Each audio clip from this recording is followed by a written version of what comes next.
नमस्कार दोस्तों, आपका स्वागत है अपने यूट्यूब चैनल करेज स्टडी जीके पे। दोस्तों, आज की क्लास में आपको आरआरबी टेक्नीशियन का एग्जाम चल रहा है जो 27 दिसंबर को फर्स्ट शिफ्ट में समाप्त हो चुका है।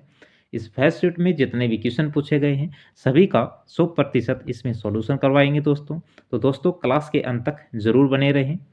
चलो दोस्तों, स्टार्ट करते हैं। आज की क्लास का फर्स्ट क्वेश्चन है, 14वीं हॉकी इंडिया सीनियर पुरुष राष्ट्रीय चैंपियनशिप 2024 किस राज्य ने जीता है? तो ओडिशा राज्य ने हरियाणा को हराकर 5-1 से हराकर जीता है।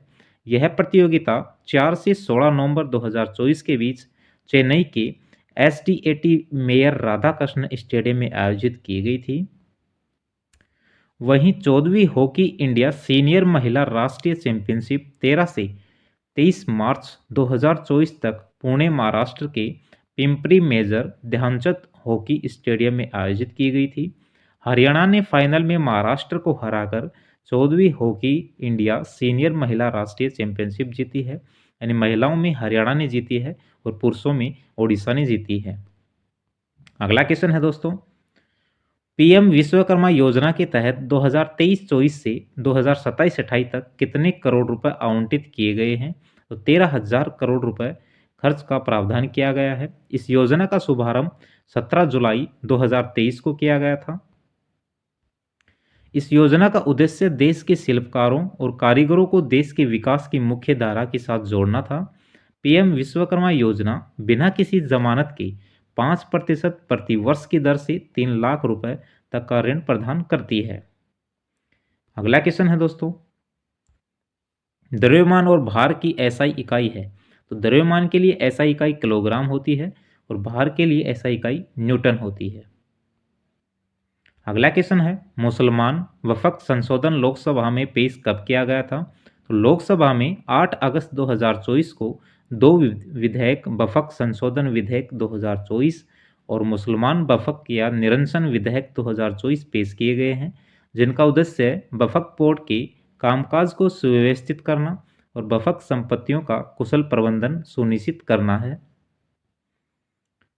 अगला क्वेश्चन है दोस्तों, पौधे का कौन सा भाग तने और पत्तियों के विपरीत दिशा में चलता है जो सूर्य के प्रकाश की ओर बढ़ता है? तो पौधे में तना सूर्य के प्रकाश की ओर बढ़ता है और जड़ इसके ठीक विपरीत बढ़ती है। तने के प्रकाश की ओर बढ़ने की गति को सकारात्मक रूप से फोटोग्राफिक गति कहते हैं, वहीं जड़ की वृद्धि नकारात्मक रूप से फोटोग्राफिक होती है। अगला क्वेश्चन है दोस्तों, 53वें Dada Saheb Phalke life time achievement पुरस्कार से किसे सम्मानित किया गया है? तो ये सुप्रसिद्ध अभिनेत्री वहीदा रहमान को 2021 के Dada Saheb Phalke life time achievement से पुरस्कार से सम्मानित किया गया है। वहीदा रहमान को यह पुरस्कार 69वें राष्ट्रीय फिल्म पुरस्कार समारोह के दौरान दिया गया था। 2020 में दादा साहब फाल्के पुरस्कार प्रसिद्ध अभिनेत्री आशा पारेख को दिया गया था और वहीं 2019 में रजनीकांत को दिया गया था, अभिनेता है। और वहीं अमिताभ बच्चन को 2018 में दादा साहब फाल्के पुरस्कार दिया गया था। ये फैक्ट ध्यान रखना दोस्तों, आपके एग्जाम के लिए काफ़ी इंपॉर्टेंट रहने वाले हैं। अगला क्वेश्चन है, पौधे के शीर्ष भागों में वृद्धि के लिए कौन सा उत्तक उत्तरदायी होता है? तो ये शीर्षक विभक्त द्योतक उत्तक होता है। पौधों में वृद्धि के लिए जिम्मेदार दूसरे उत्तक भी होते हैं। ये कौन कौन से होते हैं दोस्तों? मेरिस्टेमेटिक उत्तक होता है। यह उत्तक पौधों में वृद्धि प्रक्रिया के लिए जिम्मेदार होता है। इसकी कोशिकाएं विभाजित हो सकती हैं। अगला है पार्श्व विभजक। यह उत्तक पौधों की मोटाई के विकास के लिए जिम्मेदार होता है। यह उत्तक उपजी और जड़ों के पार्श्व सिरों पर मौजूद होता है। ये फैक्ट भी ध्यान रखना दोस्तों, आपके एग्जाम के लिए काफ़ी इम्पोर्टेंट है। अगला क्वेश्चन है, जठर रस की पीएच कितनी होती है? तो अमाशय में पाचन के दौरान निकलने वाले जठर रस का पीएच मान 1.5 से 3.5 के बीच होता है। जठर रस को गैस्ट्रिक अम्ल भी कहा जाता है क्योंकि इसमें हाइड्रोक्लोरिक अम्ल होता है जो एक प्रबल अम्ल है। अगला क्वेश्चन है, अम्ल और क्षार क्रमशः कौन सा आयन होते हैं? तो अम्ल और जो क्षार होता है उसमें क्षार है दोस्तों, ये क्षार में कौन सा आयन होते हैं? तो अम्ल और क्षार में क्रमशः H+ और OH- आयन होते हैं। अम्ल में H+ आयन होता है और क्षार में OH- आयन होते हैं। अगला क्वेश्चन है, स्वच्छ वायु सर्वेक्षण 2024 में उत्तर प्रदेश के किस शहर को 3 लाख से 10 लाख आबादी वाले शहरों में पहले स्थान पर रखा गया है? तो उत्तर प्रदेश का फिरोजाबाद है, जो 197 अंक के साथ फर्स्ट स्थान पर रहा है। सेकेंड नंबर पे अमरावती रहा है 195 अंक के साथ, और थर्ड नंबर पे झांसी रहा है 193.5 अंक के साथ। अगला क्वेश्चन है, पदार्थ की मूल अवस्थाओं में किसमें कणों की गतिक ऊर्जा सबसे ज़्यादा होती है? तो प्लाज्मा में जो गतिक ऊर्जा है सबसे ज़्यादा होती है। प्लाज्मा में कण ठोस, तरल या गैस में मौजूद कणों की तुलना में तेजी से चलते हैं। प्लाज्मा में कणों के बीच आकर्षण बल बहुत कम होता है, जिससे वे स्वतंत्र रूप से आगे बढ़ पाते हैं। गैसों में कणों की गतिक ऊर्जा ठोस और तरल पदार्थों के कणों की तुलना में ज़्यादा होती है। ये फैक्ट याद रखना दोस्तों, आपके एग्जाम के लिए इंपॉर्टेंट रहने वाले हैं। अगला क्वेश्चन है, निम्नलिखित में से कौन हड्डियों और मांसपेशियों को जोड़ता है? तो टेंडन होता है जो हड्डियों और मांसपेशियों को जोड़ता है, और लिगामेंट होता है वो हड्डियों को और हड्डियों को जोड़ता है। अगला क्वेश्चन है, विलयन में विद्युत अपघटय के रूप में किसका इस्तेमाल किया जाता है? तो अम्ल, क्षार और लवणों के विलय का उपयोग किया जाता है। अगला क्वेश्चन है, अमृतवष्टि योजना किस बैंक की है? तो ये भारतीय स्टेट बैंक की है अमृतवष्टि योजना। यह एक टर्म डिपॉजिट स्कीम है। इसकी शुरुआत 16 जुलाई 2024 को हुई थी। इस योजना में आम ग्राहकों को 7.25% सालाना, वरिष्ठ नागरिकों को 7.75% सालाना ब्याज दर मिलेगा। अगला क्वेश्चन है, पानी में पहली बार जीवित कोशिका की खोज किसने और कब की थी? तो एंटोनी वॉन ल्यूवेनहोक ने 1674 में की थी। उन्होंने माइक्रोस्कोप के जरिए शैवाल स्पायरोगायरा को देखा था। ल्यूवेनहोक को सूक्ष्म जीव विज्ञान का जनक भी माना जाता है।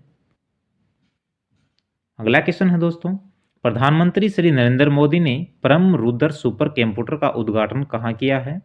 तो एस.एन. बोस राष्ट्रीय आधारभूत विज्ञान केंद्र कोलकाता में किया है। अगला क्वेश्चन है, 298 केल्विन को सेल्सियस में चेंज कीजिए। तो 24.85 सेल्सियस होता है। इसका सूत्र होता है Celsius equal to kelvin minus 273.5। अगला क्वेश्चन है, -0.5 डायोप्टर के दृष्टि दोष के लिए किस लेंस का इस्तेमाल किया जाता है? तो अवतल लेंस का इस्तेमाल किया जाता है -0.5 डायोप्टर के लिए। अवतल लेंस का इस्तेमाल निकट दृष्टि दोष यानी मायोपिया को ठीक करने के लिए किया जाता है। डायोप्टर में संख्यात्मक परिस्क्रिप्ट्स में हमेशा माइनस चिन्ह से चिन्हित किया जाता है। अवतल लेंस बीच में पतले होते हैं। दीर्घ दृष्टि दोष या हाइप्रोपिया को ठीक करने के लिए उत्तल लेंस का इस्तेमाल किया जाता है, यानी दूरदृष्टि दोष के लिए उत्तल लेंस का इस्तेमाल किया जाता है। अगला क्वेश्चन है, जानवरों में उसके अंग को किसके द्वारा निर्देशित किया जाता है? तो जानवरों में तंत्रिका तंत्र के द्वारा किया जाता है। तंत्रिका तंत्र आवेगों को भेजने और प्राप्त करने तथा सूचना को संशोधित और संचारित करने के शरीर को नियंत्रित करता है। अगला क्वेश्चन है दोस्तों, लेंस का आवर्धन सूत्र क्या होता है? तो लेंस का आवर्धन सूत्र होता है m=v/u होता है। ये लेंस के आवर्धन की किसी छवि की ऊंचाई और वस्तु की ऊंचाई के अनुपात से परिभाषित किया जाता है। गोलाकार दर्पण द्वारा निर्मित आवर्धन का सूत्र m=-v/u होता है।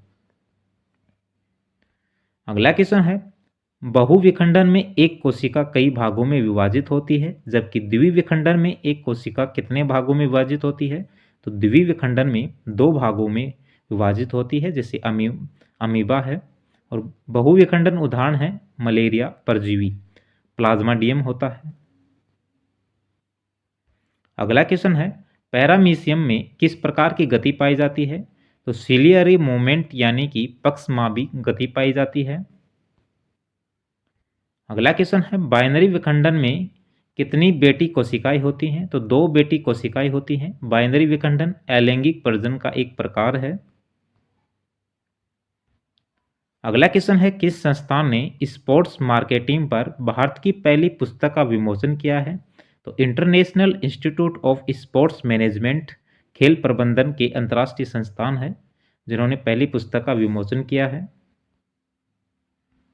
अगला क्वेश्चन है, प्रधानमंत्री श्री नरेंद्र मोदी और स्पेन के प्रधानमंत्री श्री पेड्रो सांचेज ने कहां से C-295 विमान उत्पादन के लिए टाटा एयरक्राफ्ट कॉम्प्लेक्स का उद्घाटन किया है? तो गुजरात के वडोदरा में किया है, 28 अक्टूबर 2024 को किया है।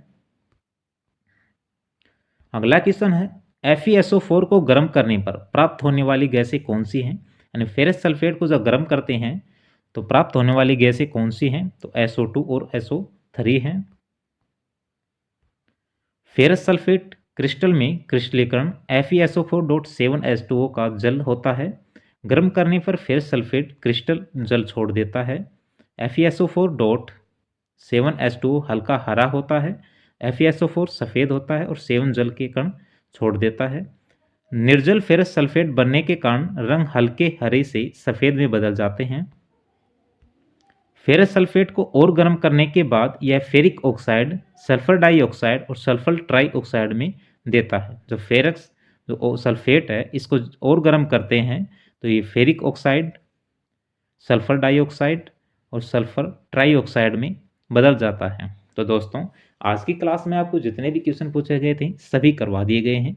दोस्तों, ये क्लास आपको कैसे लगी? क्लास को लाइक करना, अपने दोस्तों में शेयर करना, अगर आप चैनल पर नए हो चैनल को सब्सक्राइब करना।